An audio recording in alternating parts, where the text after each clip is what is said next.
I hope everyone is well today and finding the beginning of class very informational. This module's opening video will provide an overview to this module, summarize the content that we have discussed thus far, and provide an overview to the module's readings. Now, before we move on, I want to say that I'm happy with the information that you have provided in the e-learning discussion board. However, I'm interested to see how thoughtful and effective the VoiceThread conversations are going to be.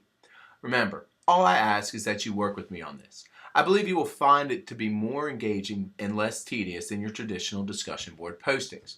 With that in mind, let's reflect on the content we have covered so far.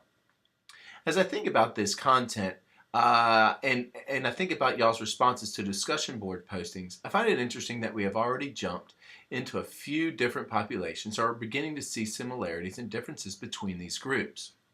We did a good job of discussing these ideas during our face-to-face meeting, during our initial face-to-face meeting. I think y'all raised great questions about these particular populations that we've covered so far in the course. Now, as you move forward, I want you to think about that perseverance model and how that model can apply to all populations. Certainly, all the groups we will discuss this semester must display a certain level of perseverance. In fact, resiliency is a characteristic of gifted students.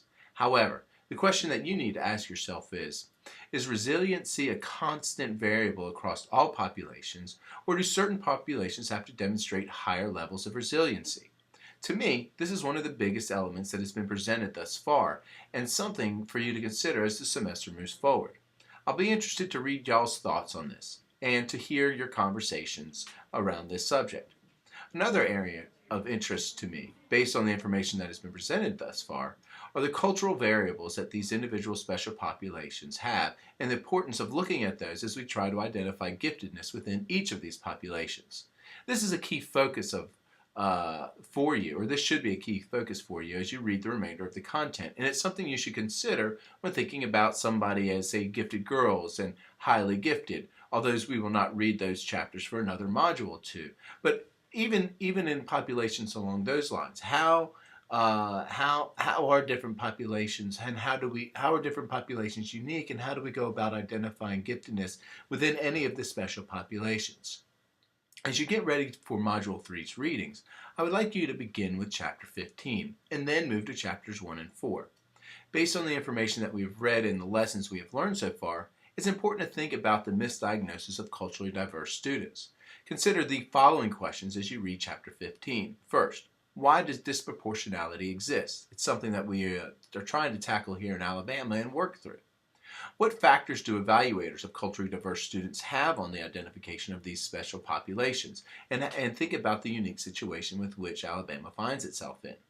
Finally, after reading and thinking about those questions, it would be good to proceed to chapters for this particular module, Chapters 1 and 4. Just keep in mind the lessons of Chapter 15. We will discuss this during our class conversations for this module. Now, as we move forward for the remainder of the semester, remember that we are going to experiment with VoiceThread and try to create a virtual classroom. All I ask is for you to try your best with this technology and provide critical thought to your postings. In my experiences, this medium really engages students and is a great way for us to all engage with class materials and contents. So, if you have any questions, please do not hesitate to contact me through email or through Skype. If you've not yet set up a Skype account, please do so and add me to your contact list. My screen name is BesnoyK1. I look forward to this module and reading about or listening to all the information that you have to share. Take care.